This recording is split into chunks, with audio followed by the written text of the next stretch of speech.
Bueno, comenzamos un nuevo vídeo. En este caso vamos a comenzar con la nomenclatura y formulación de los alcoholes y de los éteres, que son compuestos orgánicos con oxígeno, es decir, que además de carbono e hidrógeno presentan oxígeno en su estructura. ¿De acuerdo?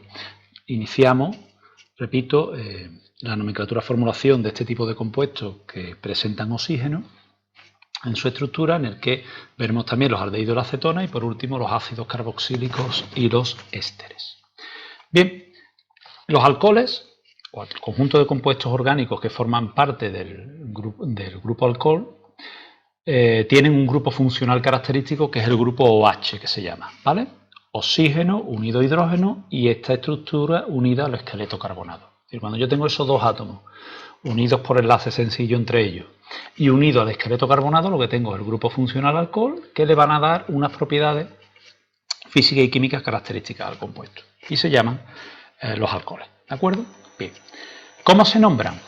Si para alcanos terminación ano, alquenos eno y alquinos ino, aquí la terminación para el alcohol, el grupo funcional alcohol, es ol. ¿De acuerdo? Y se indica como sufijo, ¿de acuerdo? Añadiéndolo a la raíz del número de átomos de carbono que tiene. Por ejemplo, un solo átomo de carbono, tenemos el metano, no se dice metol, se dice metanol, ¿de acuerdo?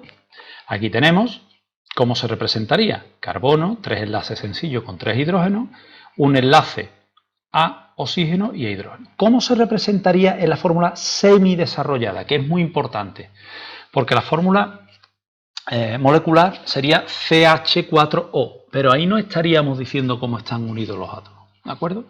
Si yo pongo CH3, estoy dando a entender que estos 3 hidrógenos están unidos directamente al carbono, y si luego pongo OH, lo que estoy diciendo es que este grupo es el que está unido al carbono. Entonces yo, cuando me encuentro en un compuesto en la fórmula semidesarrollada OH, ya sé que tengo el grupo funcional alcohol dentro de ese compuesto. Que puede haber más grupos funcionales, pero el alcohol ya lo tengo. Lo digo porque siempre vamos a utilizar la fórmula semidesarrollada, no la desarrollada. Aquí la desarrollada, bueno, pues es sencilla para un compuesto tan simple como este, pero cuando tengamos 5 o 6 átomos de carbono necesitamos un folio, ¿de acuerdo? Entonces se utiliza la semidesarrollada. El etano, etanol, propano, propanol, butanol, etcétera. Así seguiríamos, ¿no? Bien, fijaros, tendríamos la fórmula molecular, sería una forma de ponerla, la semidesarrollada, que es la que nos interesa, y la totalmente desarrollada, en el que vemos todos los enlaces. Bueno, aquí nos faltaría el del hidrógeno, pero se sobreentiende, ¿de acuerdo? Pero claro, ya con el etanol, fijaros el espacio que ocupa. Aquí, si os fijáis, no hemos tenido que decir dónde va el grupo OH. ¿Por qué?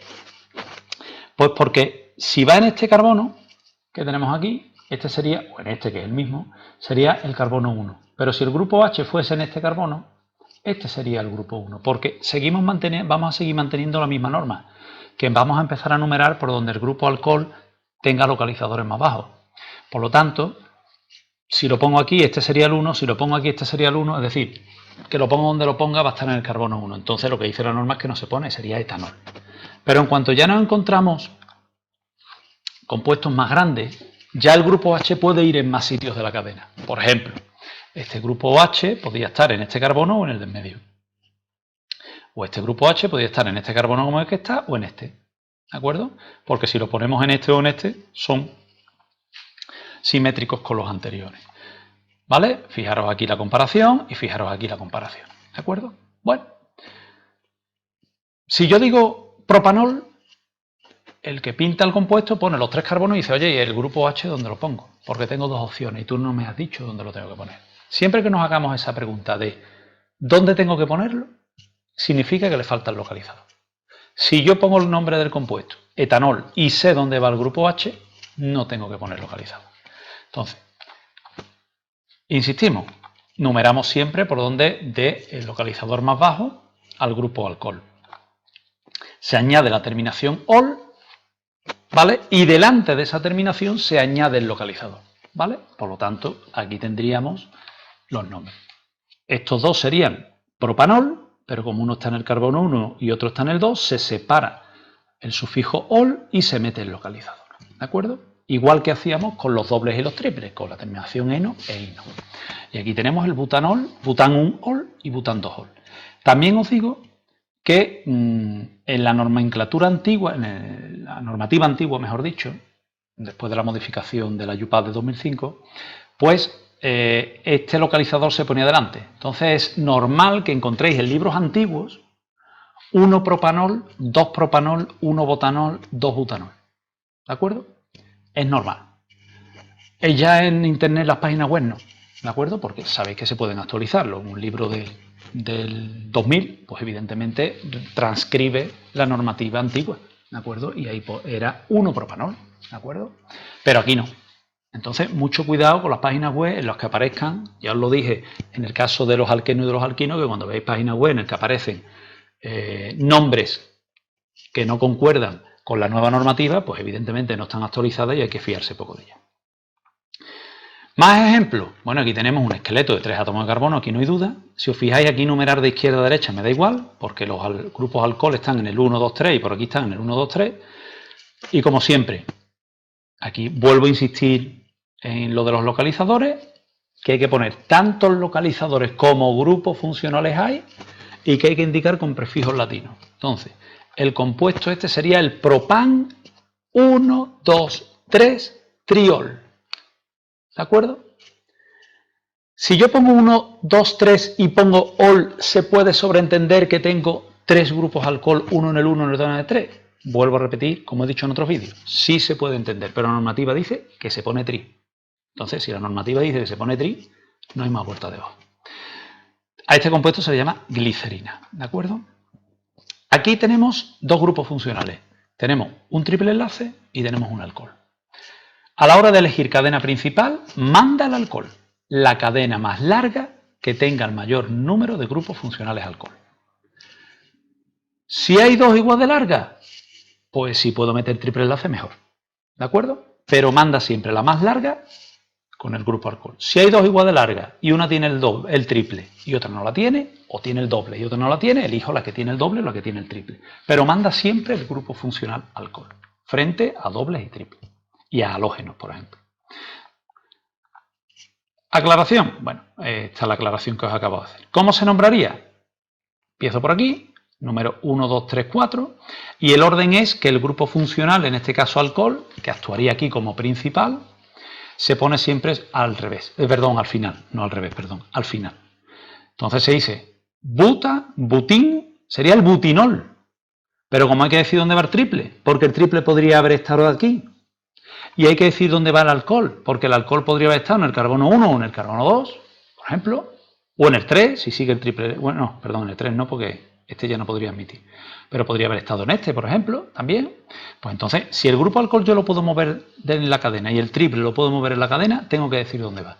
Entonces, separo el IN y le meto el 3, separo el OL y le meto el 1. ¿De acuerdo?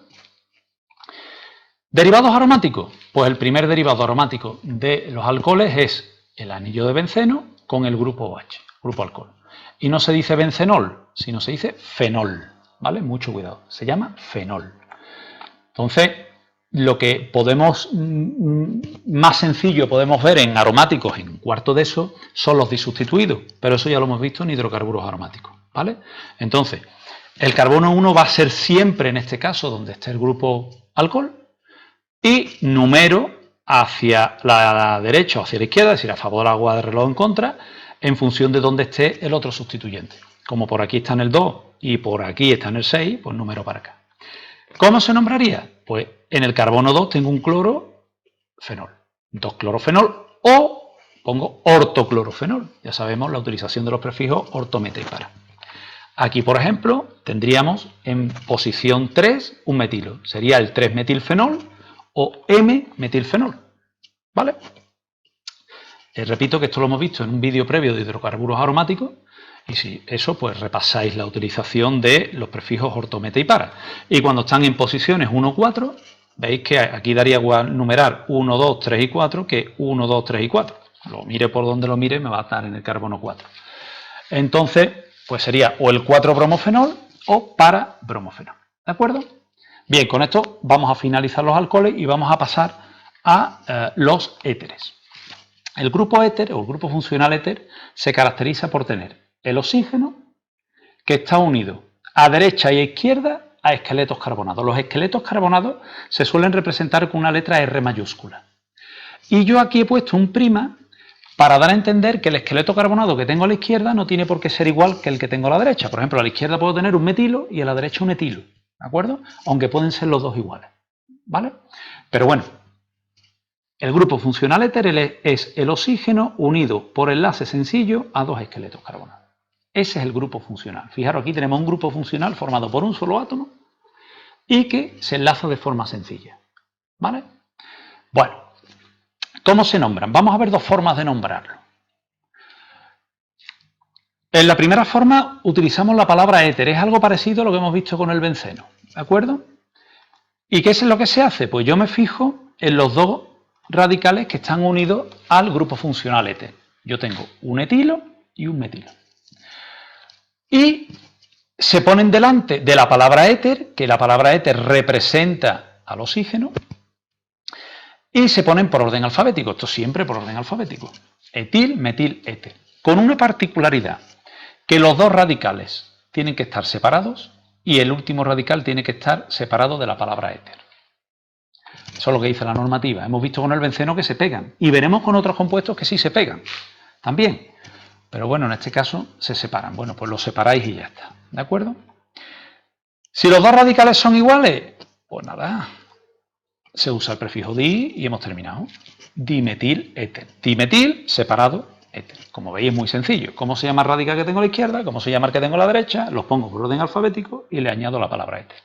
Repito que estamos viendo nomenclatura, los compuestos que estamos viendo en este vídeo y en otros vídeos, la más simple, ¿vale? Si yo tengo un esqueleto carbonado muy complejo, con éteres, con más cosas, evidentemente el nombre sería más complicado, pero primero hay que aprender a identificar los grupos funcionales cuando tengo un éter y cómo tengo que nombrarlo. Si yo no sé, cuando yo tengo este esqueleto carbonado y veo el oxígeno aquí y no sé qué es un éter, pues ¿de qué me sirve saberme normas si no voy a saber nombrarlo?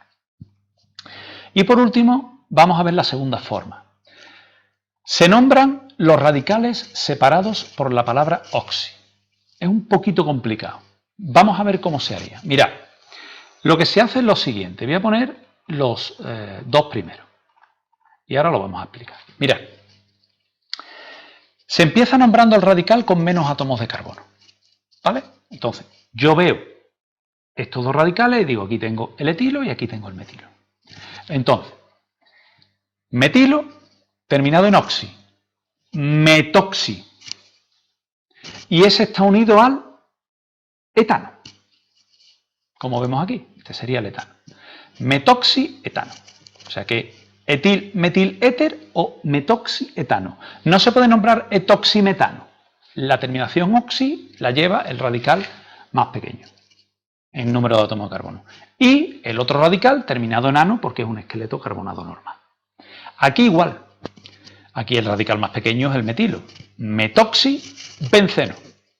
Fijaros que en ninguno de los dos casos he tenido que decir ese metoxi, aquí y aquí, a qué carbono del esqueleto está unido. ¿Por qué? Pues porque en el anillo aromático va a estar en el 1, no hay ningún sustituyente más, pues está en el 1.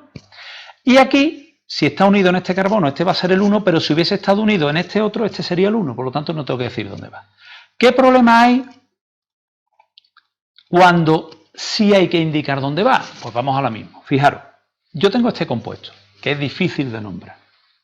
Y es difícil de nombrar incluso de la otra forma, porque este es un radical un poquito complicado de nombrar. Pero bueno, vamos a ver cómo se nombra. Yo veo el esqueleto carbonado más grande es este, está claro, es de 4 átomos de carbono. Y digo, ¿por dónde número? 1, 2, 3 y 4. ¿Por qué? Pues porque el radical que tengo yo aquí, que es el metoxi, ¿de acuerdo?, está en el carbono 2. ¿Podría haber estado aquí? Claro, entonces sería otro compuesto. Y si sería otro compuesto, sería el metoxi, lo que sea. Si lo puedo cambiar de carbono y es otro compuesto, por estructura, evidentemente, no por número de átomos de carbono, hidrógeno, oxígeno, que van a ser los mismos, entonces tengo que indicar dónde va. Entonces, sería el metoxibutano, porque tengo el metoxi unido al butano, pero tengo que decir a qué carbono del butano está unido, que es al 2. ¿De acuerdo? Y en este caso tengo 3 átomos de carbono, propano, 2 átomos de carbono, etano. El que tiene menos átomos de carbono lleva la terminación oxi, por lo tanto este será el etoxi, como está puesto aquí. Y sería el etoxipropano. Bien, Pero claro, cuando yo a alguien le digo solo etoxipropano, me dice, pues sí, ya he puesto el propano, pero el grupo etoxi, ¿dónde lo pongo? ¿En este carbono o en este? Porque el 3 y el 1 pues sería el mismo carbono, ¿vale? ¿En el 1 o en el 2? Entonces digo, ay, me falta decir dónde va. Va en el carbono 2, ¿de acuerdo? Bien, a la hora de nombrar los compuestos que os vais a encontrar en cuarto de eso, básicamente vamos a utilizar la primera forma, ¿de acuerdo? La segunda forma es raro que en cuarto de eso, cuando os estáis iniciando, que lo que interesa es que cuando veáis, insisto, este compuesto que tenéis aquí, tengáis claro que es un éter, porque si no sabéis si es un éter, un alcohol, un alcano, un alqueno, un alquino, un ácido carboxílico, pues las normas pues dan igual, ¿de acuerdo? Entonces, lo más sencillo es utilizar el otro nombre. Nombre de los dos radicales, por orden alfabético y seguido de la palabra éter. Pero bueno, también tenéis esta segunda forma que se puede utilizar para nombrar y que de hecho la que marca ya la UPAC que se vaya utilizando es esta, ¿de acuerdo? La otra se admite, pero esta hay que irla utilizando. De hecho, en la ponencia de selectividad de química, normalmente los nombres de los compuestos están utilizando, cuando nos dan el nombre, nos están poniendo este. Cuando dan la fórmula podemos elegir entre la primera y la segunda forma, pero claro, si yo no sé nombrar los compuestos de esta forma, si a mí me ponen metoxietano en una prueba, en la PBAU, la prueba de selectividad, si no sé nombrarlo de esta forma no voy a saber ponerlo y es un fallo que tengo. ¿De acuerdo? Bueno, pues con esto finalizamos el vídeo de nomenclatura y formulación de alcoholes y éteres.